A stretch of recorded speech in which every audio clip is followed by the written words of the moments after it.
Opa, boa noite, irmãos, graça e paz. Amém.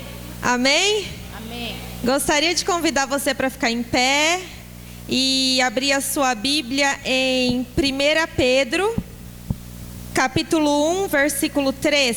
Amém?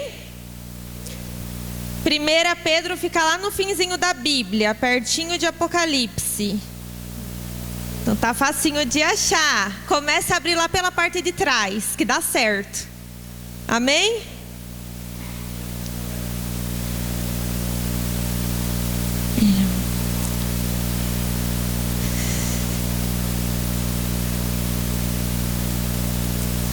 Enquanto isso, eu queria perguntar quem já ouviu um ditado popular. Se você já ouviu esse ditado popular, diga misericórdia, tá bom? Não é amém, irmãos, não é amém, é misericórdia, tá bom?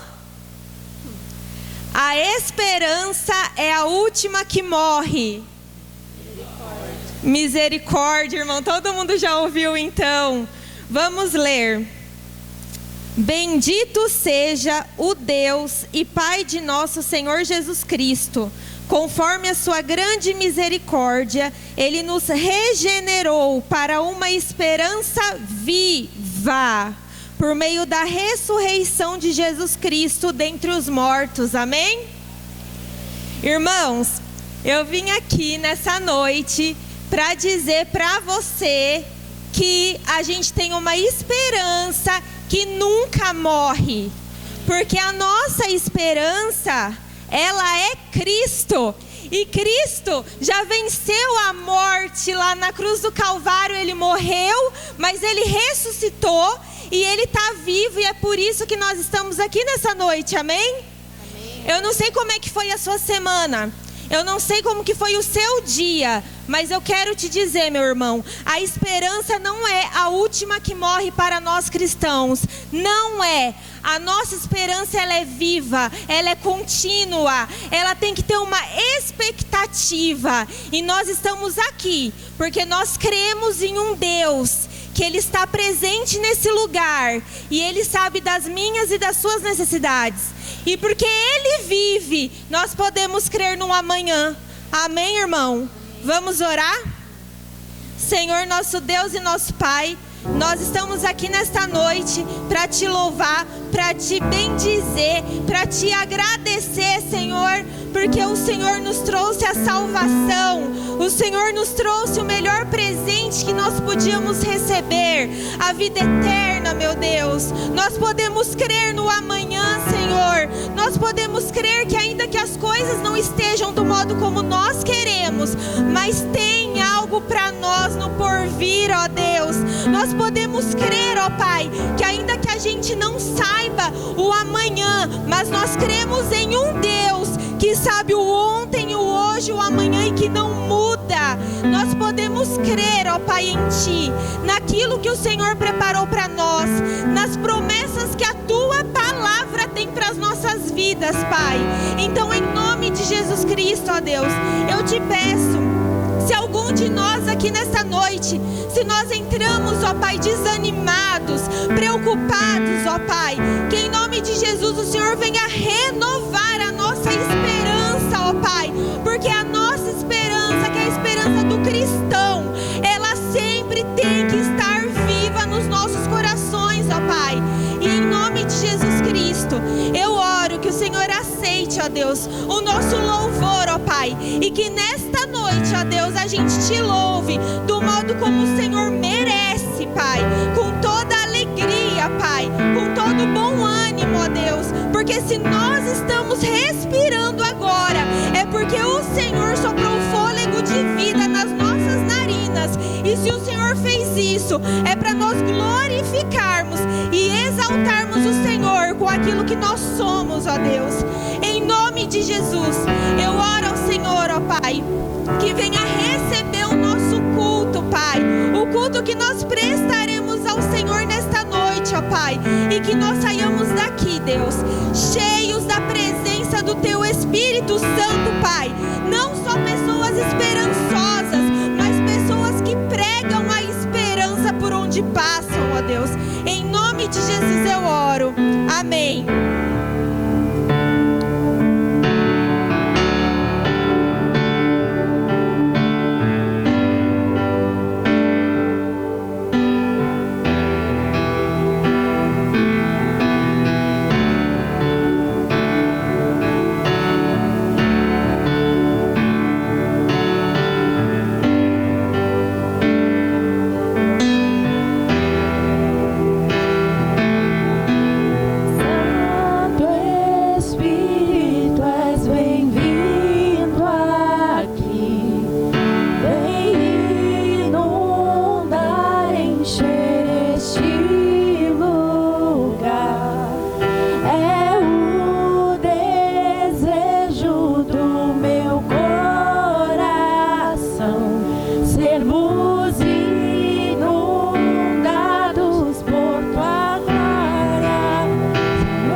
Pegue seu dízimo, sua oferta. Vamos orar ao Senhor agradecendo.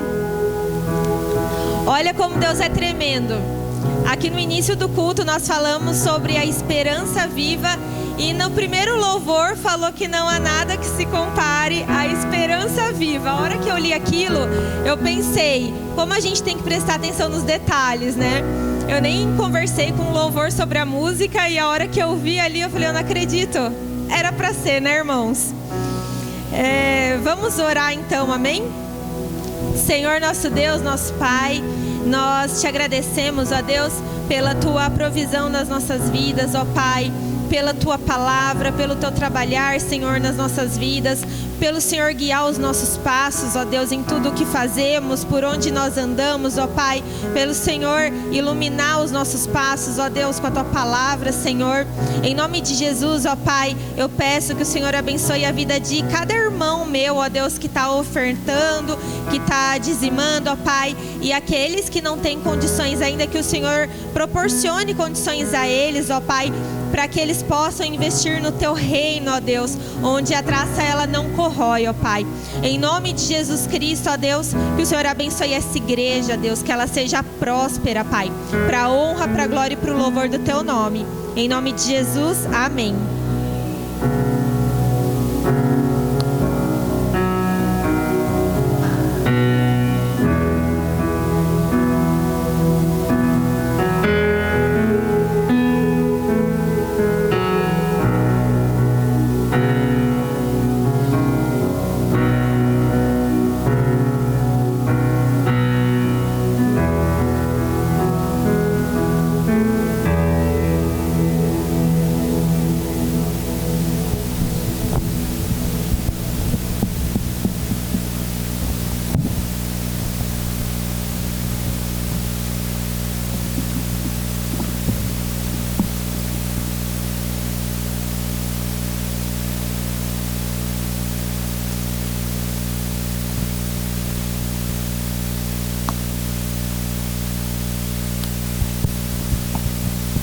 Amém, irmãos? Boa noite, graça e paz, amém? Glória a Deus. Você pode tomar seu assento, por favor?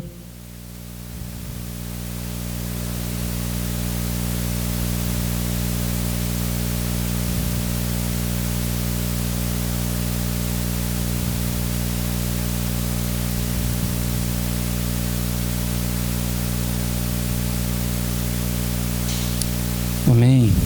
Que bom ter você aqui, que bom estar mais uma vez podendo compartilhar a mensagem do Senhor.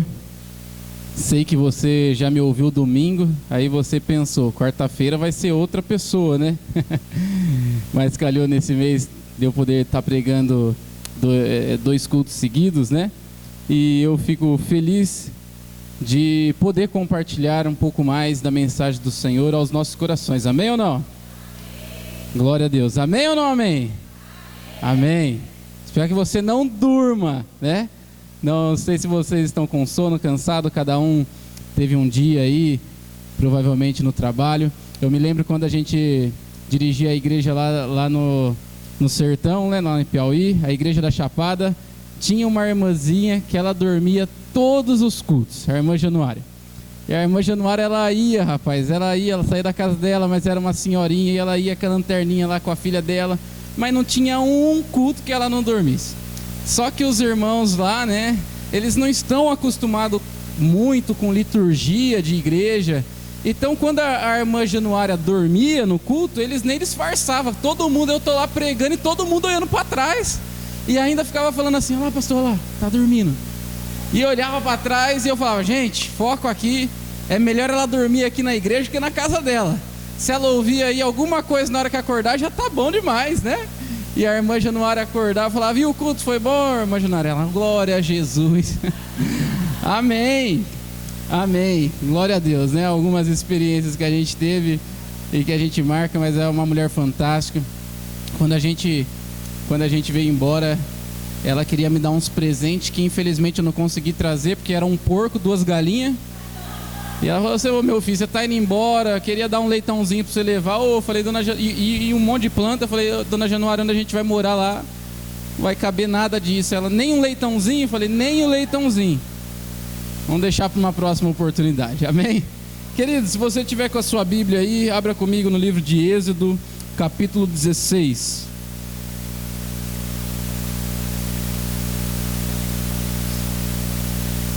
Êxodo 16, eu vou ler o versículo 1 ao versículo 4. Amém? Facinho de achar. Na minha versão diz assim: E partindo de Elim, toda a congregação dos filhos de Israel veio ao deserto de Sim, que está entre Elim e Sinai, aos 15 dias do mês segundo, depois da sua saída da terra do Egito. E toda a congregação dos filhos de Israel murmurou contra Moisés e contra Arão no deserto. E os filhos de Israel disseram: quem dera tivéssemos morrido por mão do Senhor na terra do Egito, quando estávamos sentados junto às panelas de carne, quando comíamos pão até nos fartar, até fartar, porque nos tende trazidos a esse deserto para nos matardes de fome a esta multidão? Então disse o Senhor a Moisés: eis que vos farei chover pão dos céus, e o povo sairá e colherá diariamente a porção para cada dia, para que eu prove se andem em minha lei ou não. Agora você abre a sua Bíblia lá no livro de João, capítulo 6, versículo 30.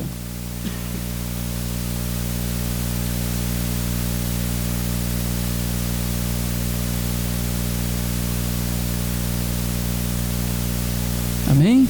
João 6,30 diz assim: disseram-lhe, pois, que sinal, pois, fazes tu, para que o vejamos e creiamos em ti? Que operas tu? Nossos pais comeram maná do deserto, como está escrito: deu-lhes a comer o pão do céu. Disse-lhe, pois, Jesus: na verdade vos digo, Moisés não vos deu o pão do céu, mas o meu Pai vos dá o verdadeiro pão do céu. Porque o pão de Deus é aquele que desce do céu e dá vida ao mundo. Disseram-lhe, pois: Senhor, dá-nos sempre desse pão.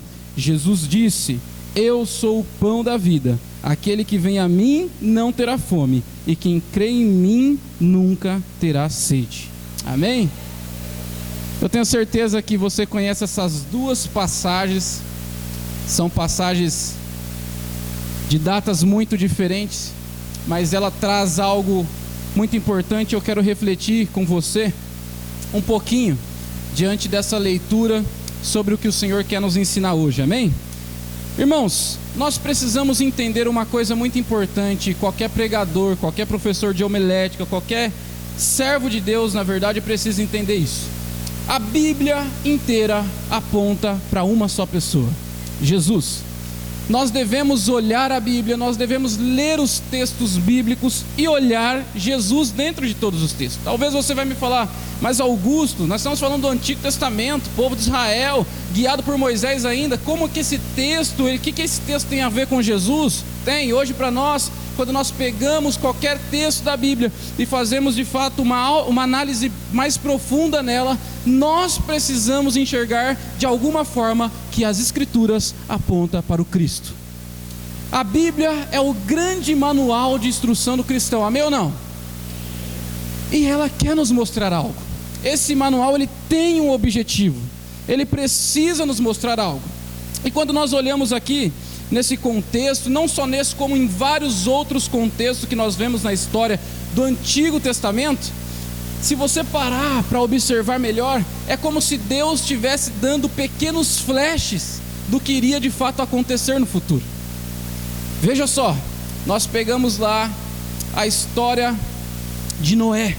Ele constrói uma arca, coloca a sua família dentro, Deus vem, destrói. Através de Noé nós temos ali uma nação sendo construída. Nós temos a história de Abraão, que você já sabe, através dele as tribos foram distribuídas. Nós temos a história de José, um homem que através da sabedoria divina conseguiu ali juntar o povo de Deus escolhido. E depois de José, aquele povo ficou escravo no Egito, e esse mesmo povo foi salvo por Moisés, que depois de Moisés eles entraram na terra prometida, e depois vieram os reis, como o grande rei Davi, e tudo foi apontando, a história foi se concretizando em Deus separando um povo e sempre mostrando um libertador. E é isso que nós precisamos ver. E por que eu li dois textos com você hoje? Porque eu quero ver com você aqui a maravilhosa graça do nosso Senhor Jesus sendo operada e sendo lembrada e refletida também no Antigo Testamento. Queridos, é claro que você conhece a história do povo de Israel. Com certeza você conhece isso. Isso nós conhecemos desde criança, né? As tias da escolinha lá, elas ensinam a gente sobre essa história, porque é uma história maravilhosa. O Senhor livrou o seu povo do Egito. E essa história ela foi muito bem construída pelo nosso Deus, porque não está ali no ápice, só em Moisés que livra o povo do Egito, mas também começou quando Deus ajunta o povo no Egito. Através da fome ele juntou, fez o povo crescer e depois libertou com Moisés. Veja como o nosso Deus é perfeito. Essa história ela tem um nexo muito grande. Mas esse mesmo povo guiado por Deus, esse povo que viu tantas maravilhas, esse mesmo povo que viu o mar vermelho se abrir, esse povo guiado por Moisés, quando eles estavam saindo do Egito, quando eles começaram a passar algumas dificuldades, eles começaram a murmurar.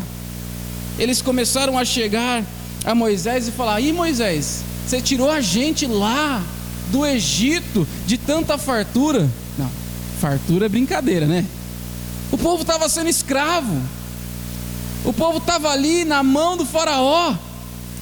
Mas o autor relata que o povo disse: lá onde nós comíamos pão até nos fartar, onde nós tínhamos carne, esse povo começa a murmurar.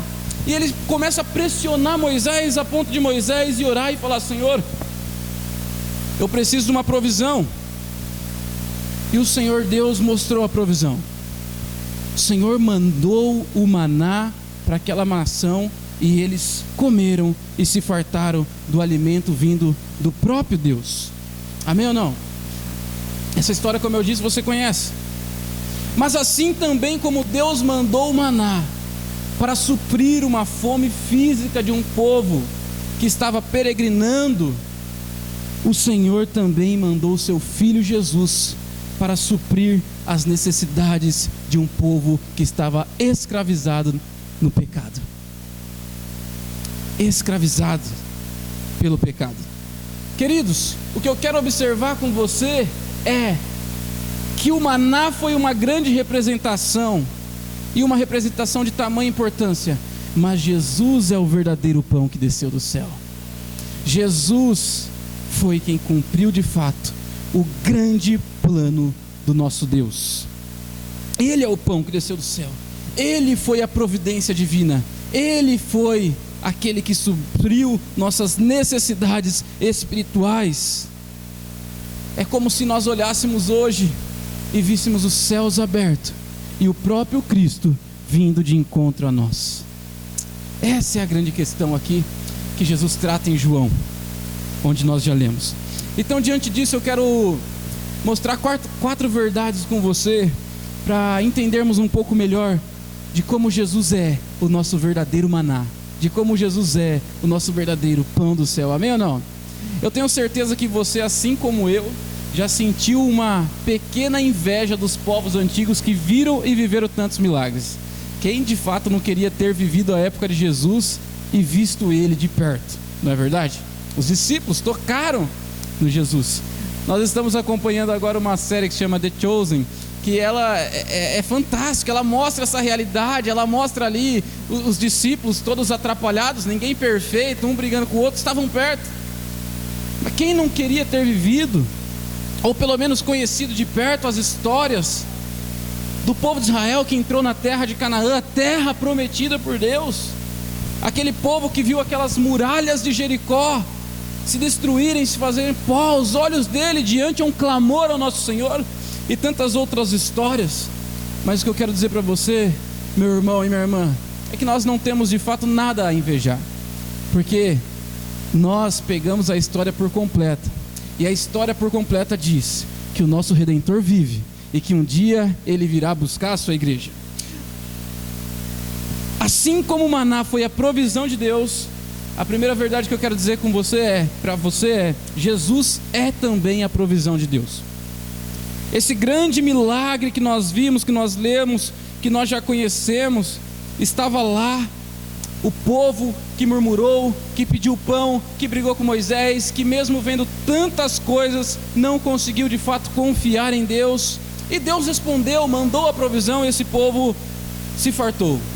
Esse evento deve ter sido maravilhoso, porque imagina você indo dormir com fome, sem saber o que vai comer, olha para um lado só areia, olha para o outro só areia, um deserto, não tem onde pescar, não tem onde caçar, não tem onde plantar, o que será que vai acontecer?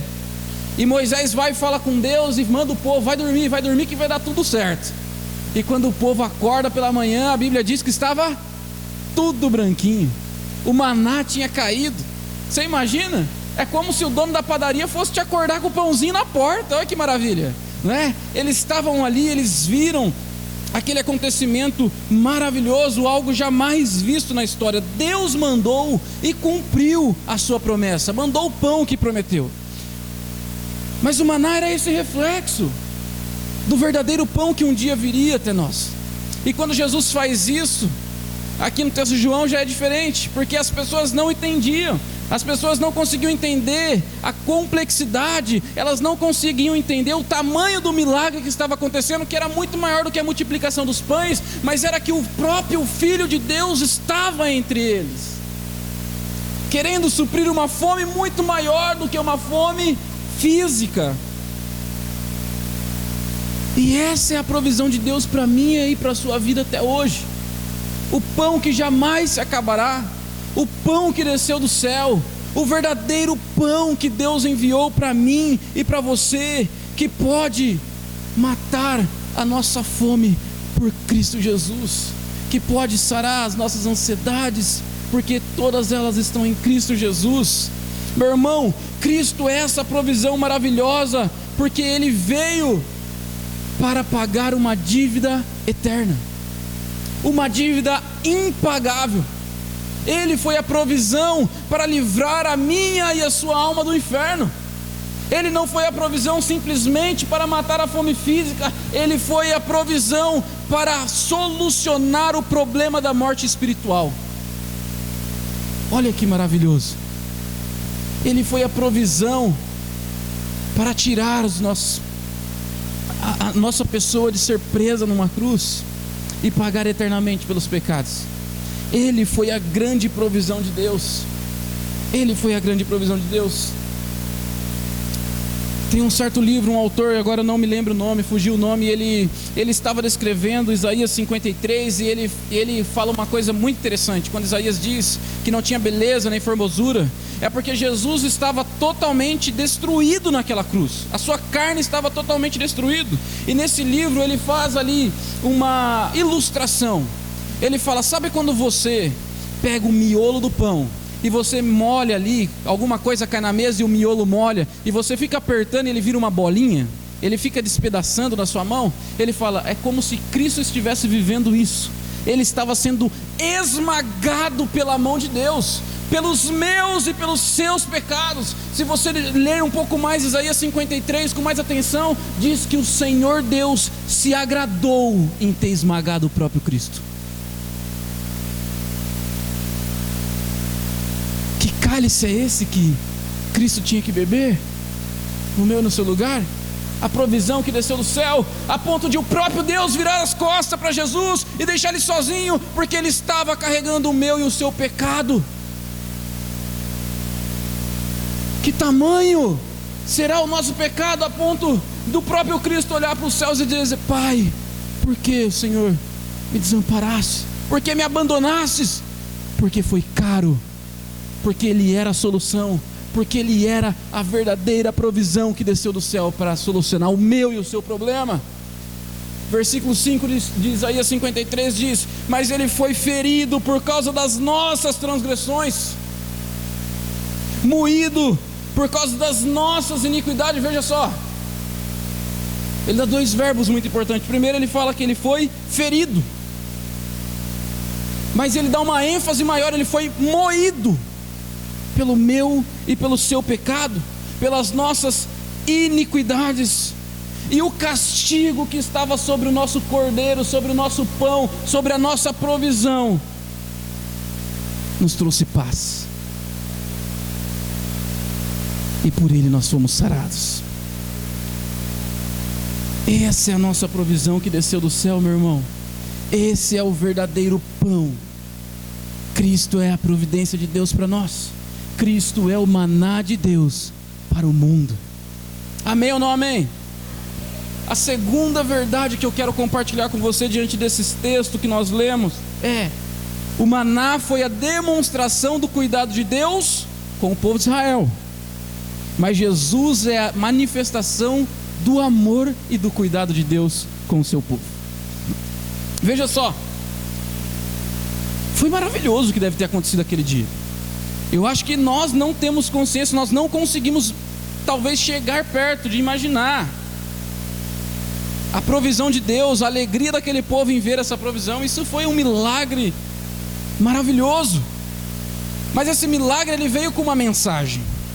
Quando Deus derrama o maná dos céus e aquele povo acorda e tem provisão lá, é como se Deus estivesse dizendo para eles: eu cuidarei de vocês. Eu cuidarei de vocês. O poder está nas minhas mãos e eu os guiarei pelo deserto. Esse ato com certeza veio com essa mensagem. Quando Deus envia o maná, veja só, Ele não está enviando simplesmente um alimento. Tem muito mais do que isso. Ele está demonstrando às outras nações, as nações que estavam ali cercando o povo de Israel, as nações que pertenciam àquela região, que Ele era um Deus que se relacionava com o seu povo. Por quê? Porque os deuses das outras nações não se relacionavam com o seu povo. Para você se relacionar com outro Deus, você tinha que ter um sacerdote, alguém fazendo todo, você não conseguia. Eles não tinham a manifestação real dos deuses deles. Eles tinham uma imagem do que eles imaginavam ser o Deus dele, mas essa, como Moisés falava face a face com Deus, ninguém tinha isso. E Deus estava demonstrando isso, um cuidado sobrenatural, estava demonstrando um agir sobrenatural. Ele estava de fato dando um recado para que todas as outras nações ficassem impressionadas com o tamanho e com o poder dele. E isso não aconteceu só ali no ato do maná, mas nós já sabemos isso quando Deus envia as pragas lá para libertar o povo de Israel. Mas meu irmão, assim como Deus manifestou e demonstrou o seu cuidado na vida do povo de Israel, da nação de Israel, lá no deserto, Deus também mostrou isso com nós através da vida de Jesus Cristo.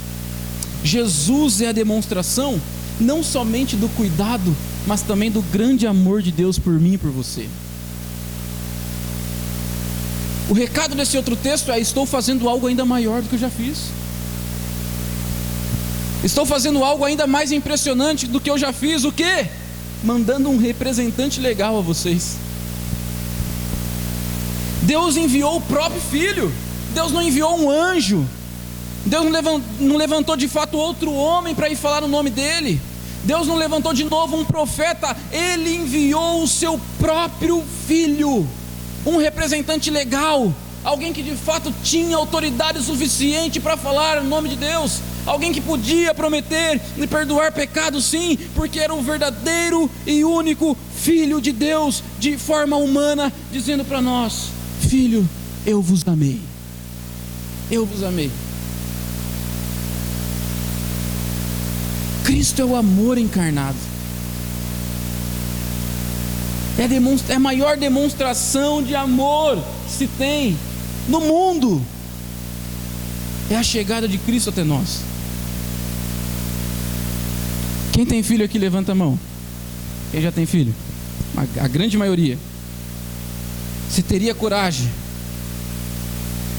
de dar o seu filho para morrer no lugar de um miserável, de um ladrão, de um malfeitor? Tinha ou não? Sim ou não? Você daria o seu filho?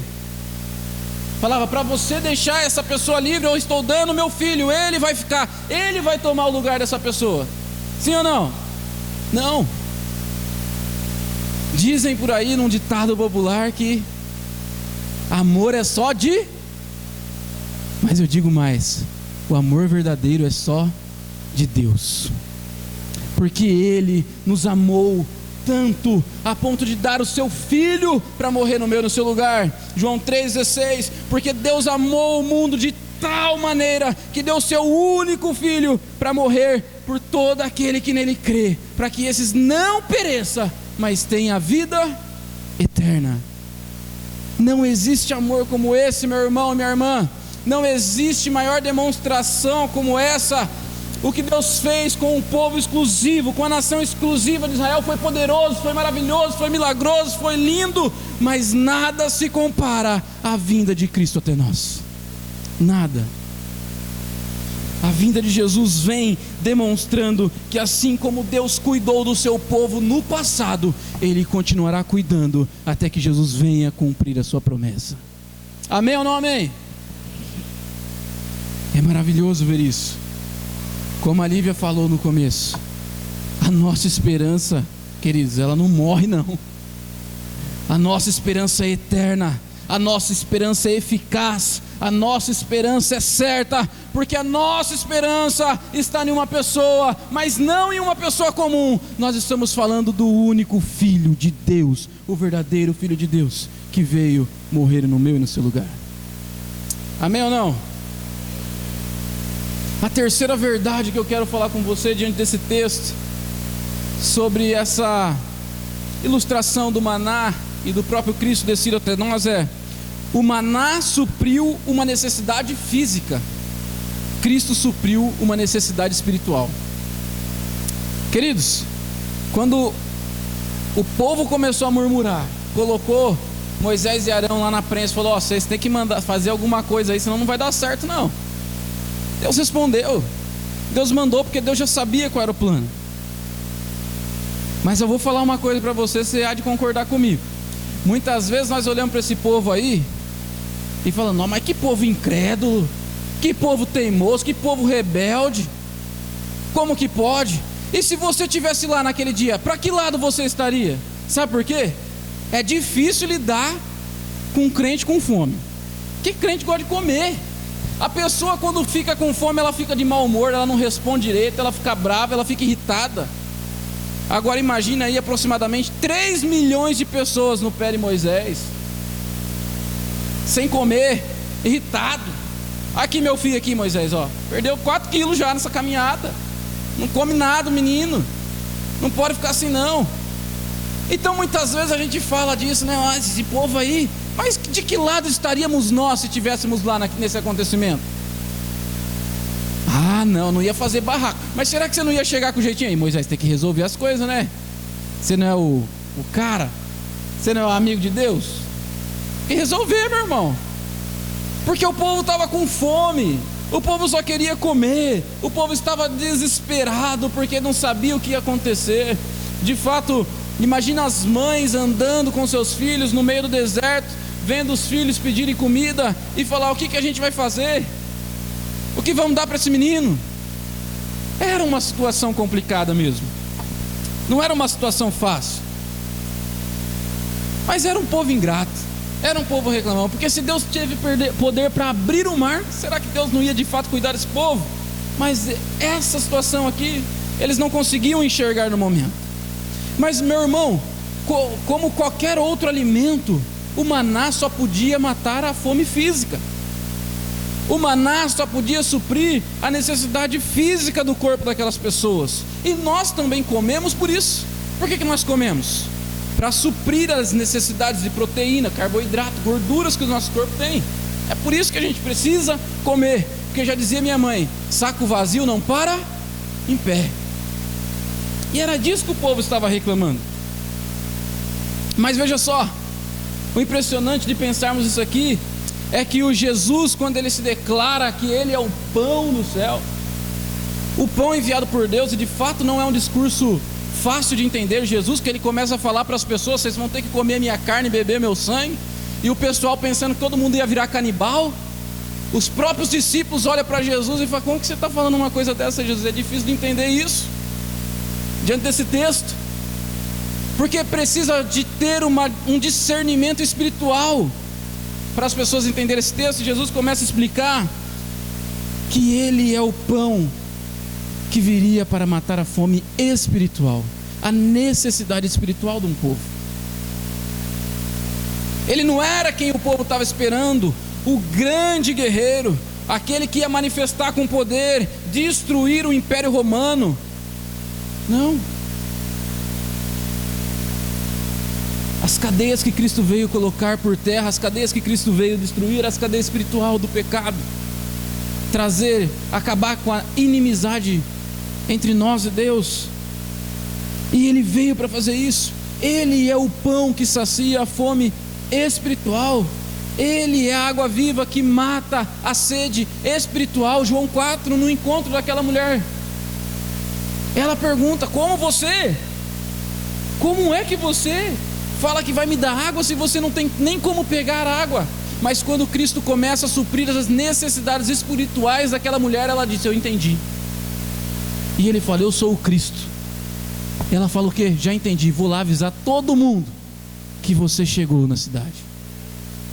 Esse é o pão que Deus enviou para nós, porque a terra gemia com o pecado e ainda geme, mas todos esperavam o grande dia do Filho de Deus se manifestar, o representante de Deus se manifestar, e Ele veio e Ele nos livrou. E o pão que mata a fome é Cristo Jesus, porque Ele mata a fome da alma, Ele mata a fome do nosso espírito, Ele mata a nossa fome de Deus.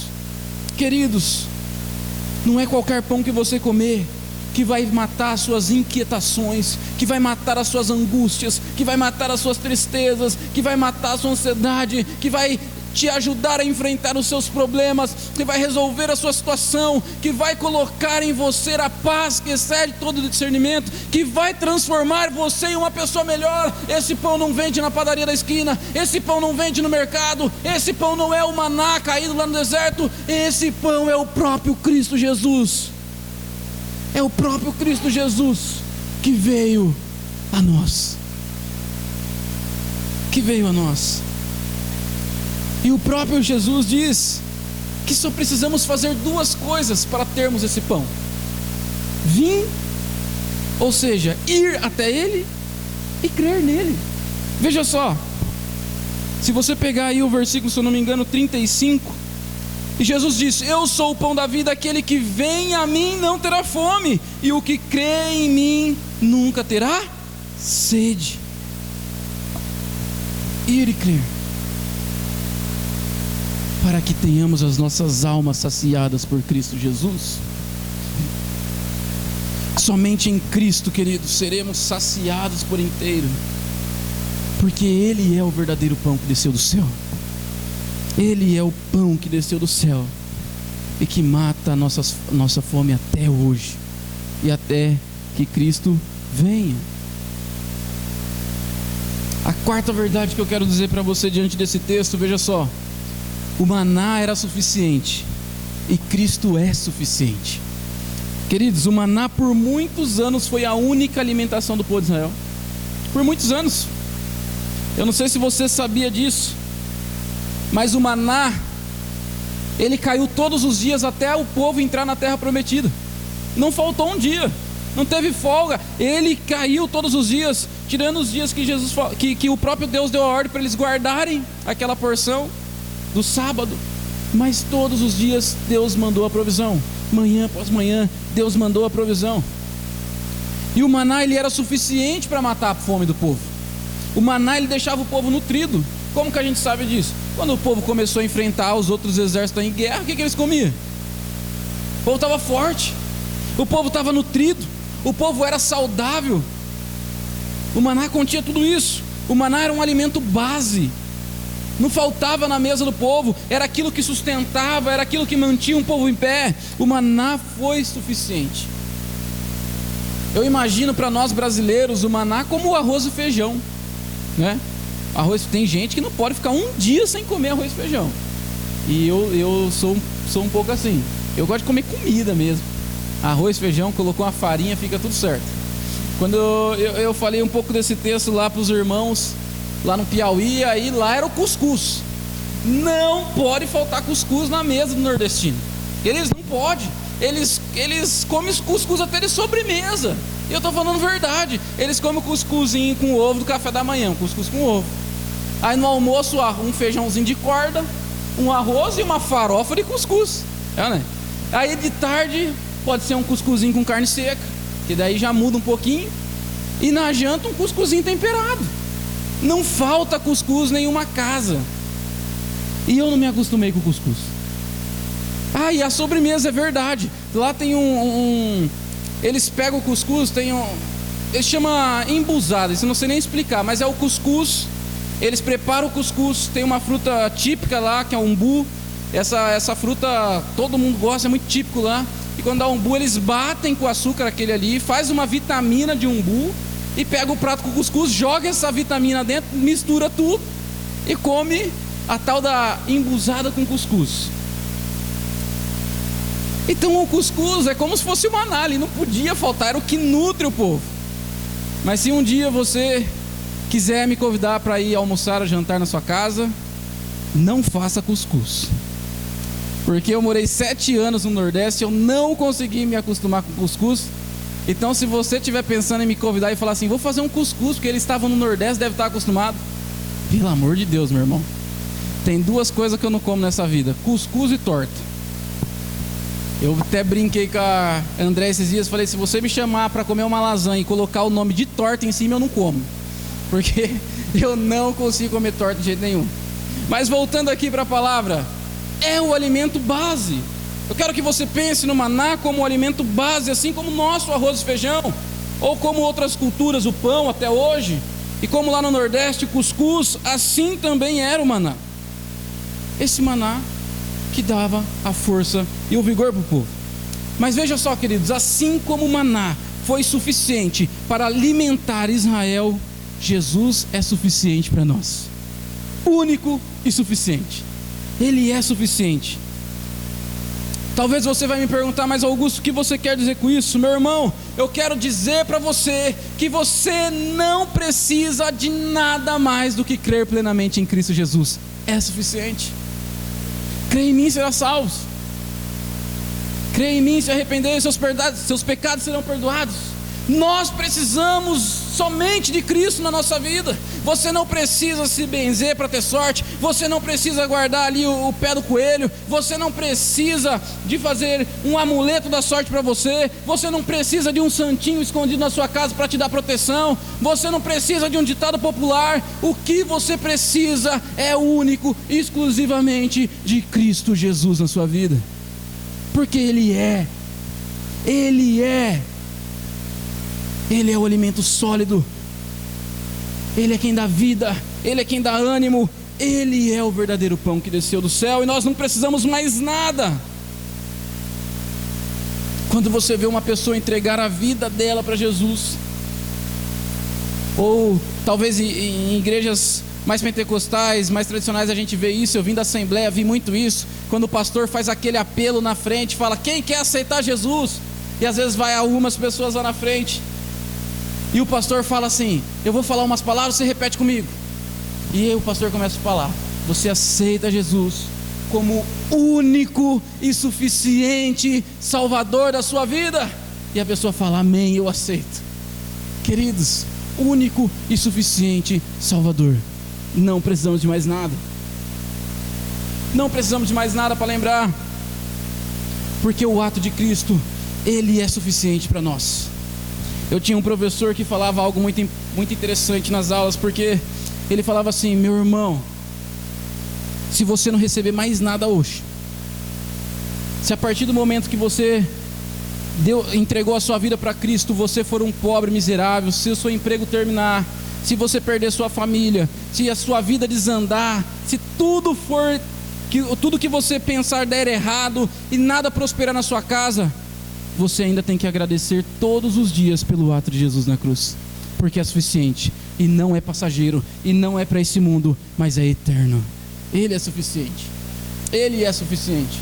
Então, queridos, se a nossa vida virar de ponta cabeça, se você falar, Augusto, mas a minha casa está dando tudo errado, mas o meu casamento está dando tudo errado, no meu trabalho está dando tudo errado, eu te convido ainda assim a glorificar ao Senhor, porque Cristo não deu errado. Ele é o verdadeiro pão que desceu do céu para suprir as nossas necessidades espirituais, e para olhar para nós e dizer, agora vocês são salvos, porque eu paguei o preço por vocês.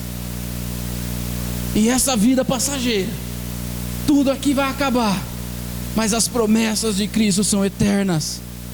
E um dia, meu irmão, rico ou pobre, empregado ou desempregado, com a família construída ou não, um dia nós olharemos nos olhos do nosso Senhor, face a face, e diremos: valeu a pena, Senhor, te servir todos os dias da minha vida, porque o Senhor é o verdadeiro pão que desceu do céu. Tinha uma irmã lá na igreja, a irmã Loura. E aquela irmã é um exemplo de pessoa, uma senhora, quase 70 anos de idade, que é apaixonada por Cristo. E a irmã Loura tinha algo muito, muito peculiar, sim. Quando ela ia para o culto de oração, ela pedia para falar alguma coisa, contar algum testemunho ou dar algum exemplo, só que ela começa a falar e termina orando. E eu achava muito engraçado isso, porque ela começava assim: ô pastor, porque Deus fez algo assim maravilhoso. E aí começava a contar a bênção, e aí aconteceu tal coisa, glorificado é o nome de Jesus, obrigado Senhor, porque o Senhor... E começava a orar. E ela não terminava de falar com você, ela começava falando com você, mas terminava falando com Deus. Mas algo interessante que eu sempre via, que era próprio da oração da irmã Loura, é que ela sempre começava a oração dizendo assim: Pai, eu sei que só existe um Deus, e não há outro, nem na terra e nem no céu. O Senhor é o único Deus. Ele é o único, queridos. Ele é o único. Jesus é o maná espiritual. Eu quis fazer essa alusão aqui não para desmerecer o que o povo de Israel viveu e o grande milagre que foi a provisão do maná, ou tantos outros que Deus fez lá. Não. Mas eu quis trazer essa ligação nesses dois textos, porque muitas vezes nós olhamos para a história e falamos: como eu queria ter vivido isso. Queridos, nada é tão grandioso do que o próprio Deus ter vindo até nós. Nada é tão milagroso do que o próprio Deus se humilhar, deixar a sua glória, abrir mão, vir nessa terra para morar comigo e com você, para dar a vida pelos nossos pecados, para nos salvar, para nos tornar filhos de Deus, assim como Ele também. Eu quero que você entenda que essa mensagem que eu estou pregando hoje é simplesmente para dizer que Jesus é tudo que precisamos. Eu não sei como é que está a sua vida. Eu não conheço a história de vocês. Eu não conheço o processo que cada um passa. Mas eu sei que a resposta que eu tenho é a mesma para todos nós. Cristo é suficiente para tudo. Sua graça nos basta. Você jamais deve esquecer que o que Cristo fez por mim e por você não deve ficar na nossa mente como uma mera lembrança, mas deve nos lembrar todos os dias que nada é tão grande e nem tão poderoso como o ato de Cristo na cruz. Eu quero orar com você. Feche seus olhos. Se você quiser ficar em pé, se você quiser ficar sentado, se você quiser colocar a mão no seu coração, mas eu quero que você ore comigo nessa noite, clamando por Ele e agradecendo por Ele, porque Ele é poderoso. Ele é o nosso Senhor. Deus Pai, obrigado, Senhor. Obrigado porque o Senhor foi maravilhoso com a nação de Israel, mas não deixou de demonstrar o seu amor e o seu cuidado a nós. Obrigado porque o Senhor enviou o verdadeiro pão do céu, que é Cristo Jesus, e que nós podemos nos fartar nele dia após dia, pois ele é um alimento inesgotável. Obrigado, Senhor, porque nós somos imerecedores, porque nós não temos mérito algum, mas desde o início o Senhor sempre mostrou o cuidado com a sua nação e com o seu povo. O Senhor tolerou os nossos pecados e fez Cristo pagar por eles. Obrigado, Senhor, porque não há nada maior e nem tão poderoso quanto o Senhor morrer de braços abertos no nosso lugar, levando os nossos pecados, as nossas multidões de pecados, e nos integrando novamente na família de Deus, colocando pontes no abismo que o pecado construiu, e nos dando uma promessa de que um dia nós o veremos face a face e moraremos com o nosso Deus eternamente. Obrigado, Senhor. Em nome de Jesus eu oro e te louvo. Amém. Amém, queridos. Deus abençoe.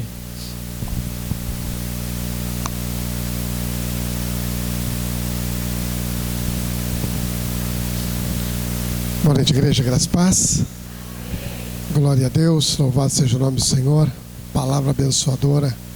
Mais uma vez essa visão que Deus discutiu na nossa frente daquilo que Cristo Jesus Ele representa. Pensarmos sobre isso realmente mexe conosco. Saber quem a gente era. E se um ser humano, nós não somos dignos que um ser humano morra por nós, quanto mais o Filho de Deus. Esse é o preço que Deus teve que pagar pela tua vida. Não é fácil não, hein? Mas eu sempre oro assim: Senhor, eu não mereço, mas eu aceito. Eu tomo posse, Senhor. Eu não mereço. Você também não. Mas tome posse. Amém? Glória a Deus. Domingo eu te espero aqui. 18 horas e 30 minutos. Porque com certeza Deus tem uma palavra para a sua vida. Vamos orar. Vamos agradecer a Deus por essa noite. Pai, em nome de Jesus. Obrigado, meu Deus, por esse tempo, Senhor, que o Senhor nos permitiu estarmos aqui. Tempo, ó Deus, de adoração. Tempo, Senhor, de encontro com o Senhor. Encontro de amor, Pai. Encontro de aprendizado, Senhor. Encontro, meu Deus, ó Deus, da Tua verdade para as nossas vidas. Obrigado, Senhor, por essa noite, por cada vida que entrou por essa porta. Que a Tua bênção se estabeleça, Pai amado. Que venha o Teu reino, Senhor. Seja feita a Tua vontade. Oramos, meu Deus amado, pela vida, Senhor amado, do pastor Sérgio. Oramos, meu Deus, pela vida, Senhor, do irmão Vinhas, meu Deus, que amanhã estará passando por cirurgia. Colocamos nas Tuas mãos, ó Pai. Pedimos, ó Deus, a Tua intervenção. Pedimos que o Senhor os assista, meu Deus amado, nesse momento das suas vidas, ó Pai querido, aonde, ó Deus, requer, ó Deus amado, a Tua atenção, Senhor amado. Que o Senhor os visite, ó Pai, e o Senhor esteja passando o Teu óleo, o Teu bálsamo, Senhor amado, e ó Deus, esteja, Senhor, trazendo refrigério para a vida dos Teus filhos, ó Pai. Em nome de Jesus, ó Pai, que a Tua bênção se estabeleça sobre a Tua igreja, sobre os lares, sobre as famílias, sobre as nossas vidas, ó Pai. Continua nos abençoando, ó Deus, no decorrer dessa semana, Pai. Nos leva agora para o nosso lar, debaixo da Tua graça e proteção. Nós pedimos isso em nome do Senhor Jesus. E que o amor de Deus, a graça de nosso Senhor e Salvador Jesus Cristo, a comunhão e as consolações do Espírito Santo seja sobre nós hoje e eternamente. Amém. Deus abençoe sua vida. Aleluia.